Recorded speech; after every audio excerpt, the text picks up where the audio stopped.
The images show Elisa entering the elevator as if she were escaping from something, or someone. She quickly looks outside, hides in a corner, then peeks out, presses several buttons, and waits. On January 31st, 2013, a 21-year-old Canadian student disappeared in the heart of Los Angeles, without witnesses, without signs, and without an explanation that, to this day, has been able to close the case.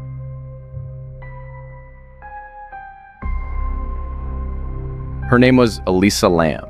She had arrived in California to explore the West Coast, to document her journey, to write.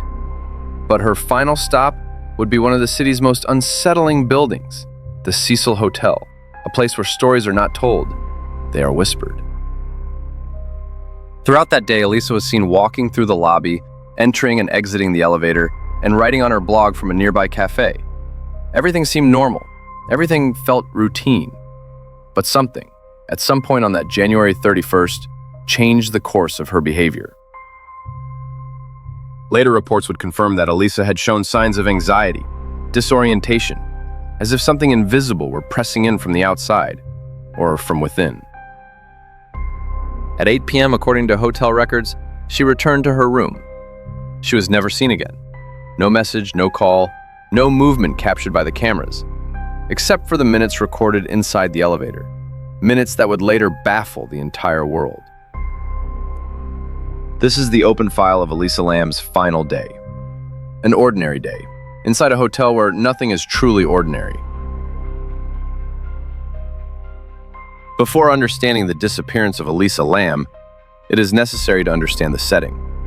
A building that is not just a hotel, but a silent archive of tragedies that repeat themselves like a pattern. The Cecil Hotel. Opened in 1927, the Cecil was conceived as an elegant and prosperous hotel, but history did not follow that design. Over the decades, the building became an invisible boundary between tourism and an area marked by social abandonment. Skid Row, a place where desperation and police surveillance never rest. The hotel, trapped between these two realities, began to accumulate stories no establishment would ever want. Unexplained suicides, guests who never checked out, reports of screams in empty rooms, shadows in the hallways, and the documented presence of dangerous individuals, such as serial killer Richard Ramirez, who used the hotel as a base during the 1980s. It is not an exaggeration to say that the Cecil feeds on dense energy. More than 80 recorded deaths, dozens of anomalies reported by staff and visitors, and a reputation that turned it into a place of pilgrimage for those drawn to the macabre. In a place like this, time does not pass. It stagnates, and any vulnerable person, emotionally or psychologically, can feel trapped by an environment that seems to whisper something no one else can hear. This was the setting that welcomed Elisa Lam, a building where the line between the real and the unexplainable has always been dangerously thin. To understand what happened to Elisa Lam, we must go back to her last confirmed hours. A brief period, but one filled with signals, a puzzle of contradictory behaviors, fragmented testimonies, and details that, over time, have generated more questions than answers. Elisa arrived at the hotel 6 days before her disappearance. She had begun a solo trip along the west coast of the United States, San Diego, Santa Cruz, Los Angeles. On social media, her tone was enthusiastic, but also honest about her own insecurities and her mental health. She did not hide that she lived with bipolar disorder. Even so, nothing seemed to indicate an imminent risk.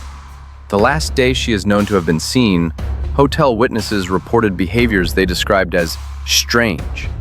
Nothing violent, nothing aggressive, rather disoriented. One guest claimed that Elisa was talking to herself while waiting for the elevator. Others said she appeared nervous, as if she were looking for someone, or avoiding someone. Hotel staff also took note. That morning, Elisa was moved to a different room. She had initially been sharing a room with other guests, but they complained about her behavior, stating that she made unexpected comments and that they felt uncomfortable. In order to avoid conflict, management relocated her to a private room on one of the lower floors. Security cameras and records indicate that Hours before she disappeared, Elisa went out walking through downtown Los Angeles. She visited a bookstore, a cafe, and purchased gifts for her family in Canada. The bookstore clerk described her behavior as kind, calm, normal. There were no signs of confusion, no signs of fear. This contrast, testimonies inside the hotel suggesting anxiety versus completely normal interactions outside, has puzzled investigators for years. Upon returning to the hotel that afternoon, Elisa spoke briefly with her family by phone. It was the last confirmed communication. She mentioned no problems. She asked for no help. Just a typical message from a traveler staying in touch. I'm fine. After that call, everything becomes unclear. There are no records of activity on her room key, no interaction with staff, and no evidence that she ever left the building. From that moment on, her movements are trapped between floors, hallways, and security cameras with limited angles. No one in the hotel reported hearing anything unusual during the night. No bangs, no struggle, no voices. Only the deep silence of a building that, for decades, has held more secrets than it reveals. The last time Elisa Lam was seen alive, it was not by a witness, nor by a hotel employee. It was by a camera located inside one of the hotel's elevators. This video, released days later by the Los Angeles Police Department, would become one of the most analyzed pieces of footage of the past decade. Not because of its clarity, but because of the opposite, its strangeness. The images show Elisa entering the elevator as if she were escaping from something, or someone. She quickly looks outside, hides in a corner, then peeks out, presses several buttons, and waits. But the door, inexplicably, does not close. Throughout the video, Elisa exits, re-enters, and makes movements many have described as erratic. Her hands perform unusual gestures, almost as if she were trying to communicate with someone who never appears on camera. But the most unsettling part is what the elevator does not do. The hotel's automatic door mechanism is designed to function within seconds. Yet for nearly a full minute, the doors remain open, as if something invisible were preventing them from closing. Elisa presses multiple floor buttons, from the lower levels to the upper ones, but the elevator does not move. It is as if it were deactivated, stalled, or controlled from another point in the building. For some investigators, this was the first indication that Elisa was not simply disoriented, but interacting with a situation we do not fully understand.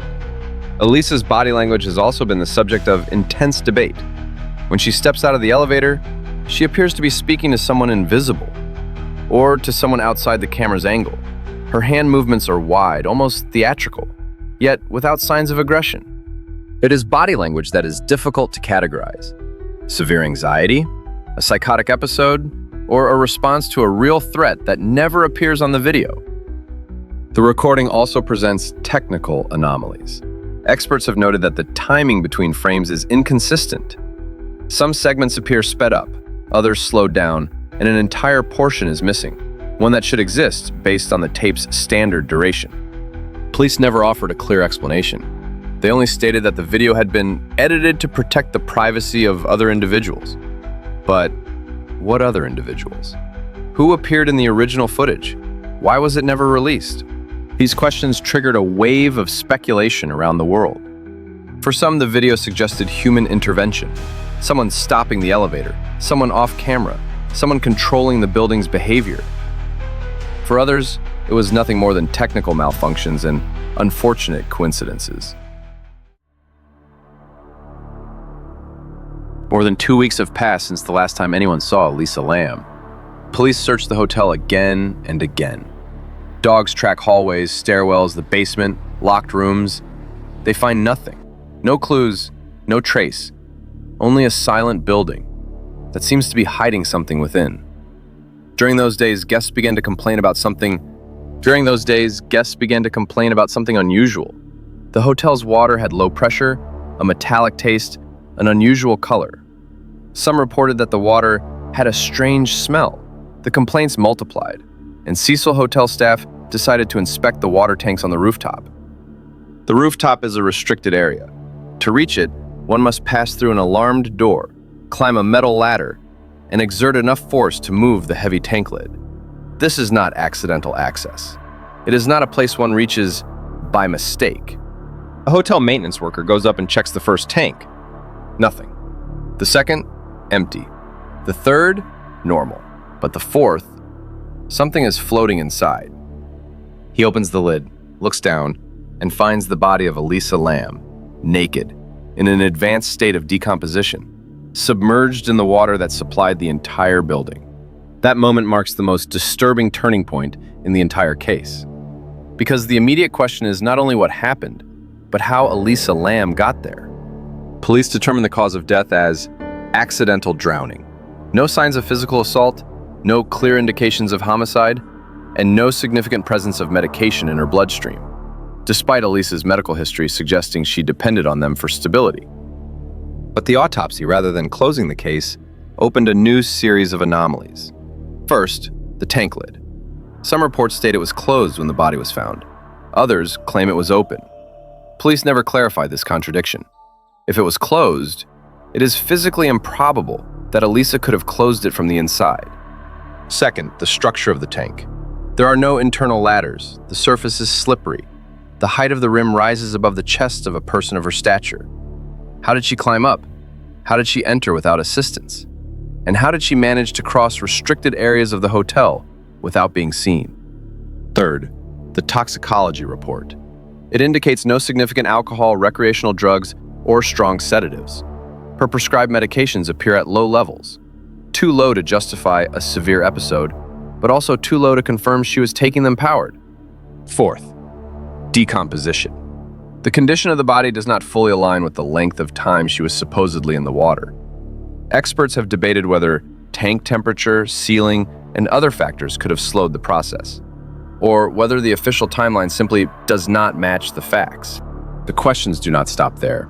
There are no signs of third-party involvement, no struggle marks, no clear indications of self-harm, and no witness ever saw Elisa heading toward the rooftop. But the most unsettling mystery remains. How did a young woman, alone, without tools, without authorized access, reach an industrial water tank that requires strength, height, and knowledge of the building? The discovery of Elisa Lam's body did not close the case. On the contrary, it opened it even further, because every answer offered by the autopsy generates two new questions, and no official version fully explains how a person vanished inside a hotel and ended up in a place where she should never have been.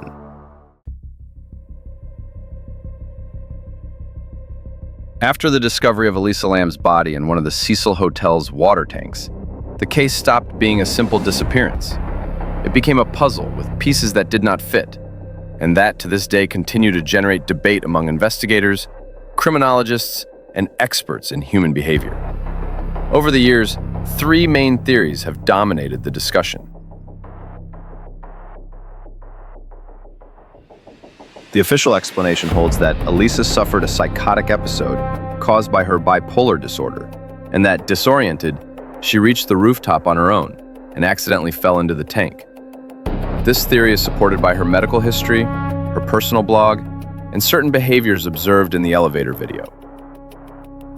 According to this version, Elisa may have felt fear without a real external cause, interpreting neutral stimuli as threats. She could have been seeking a place to hide, or to escape from something only she perceived. But this theory faces major obstacles: the tank lid, the restricted access, the lack of internal ladders, and the apparent physical impossibility of entering alone without leaving clear evidence. Even during a severe episode, reaching that point of the building would require coordination, strength, and time, elements that do not fully align with a severe psychotic state. Some investigators believe Elisa may have encountered someone inside the hotel, an employee, a guest, or an intruder, capable of accessing restricted areas. The Cecil Hotel historically has not been a safe place. Unlocked doors, unsupervised floors, people coming and going without proper records. It would not be impossible for someone with physical access to accompany her, manipulate the tank lid, or help her get inside. This theory attempts to explain the anomalies: why the elevator doors did not close, why no fingerprints appear, why the video shows cuts, and why the toxicology report does not align with a severe episode. However, there is no direct evidence.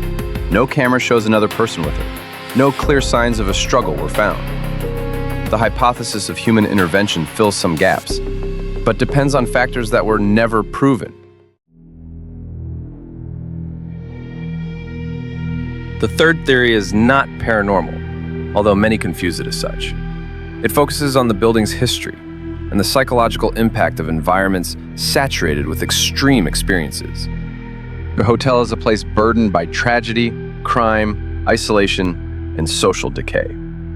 A site where vulnerable individuals may experience heightened anxiety, paranoia, or a persistent sense of threat.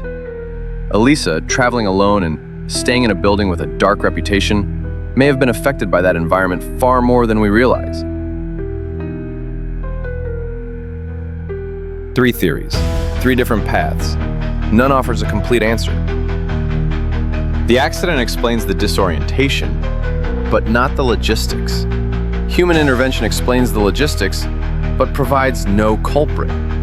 The environment explains her vulnerability, but not her final destination. The Elisa Lam case remains suspended in an in-between space, a place where logic blends with the impossible, and where every fact opens more questions than answers. More than 10 years have passed since the death of Elisa Lam, and yet the questions remain open. Every document reviewed, every analysis, every theory explains a fragment, but never the whole. More than 10 years have passed since the death of Elisa Lam, and yet the questions remain open. Every document reviewed, every analysis, every theory explains a fragment, but never the whole. Perhaps one day a detail will emerge that finally closes this file. Or perhaps this is one of those mysteries that are never fully resolved. The only certainty is that the story of Elisa Lam is still alive, in every theory, in every doubt, in every shadow of the hotel. And as long as there are unanswered questions, the investigation never truly ends. There's more to uncover.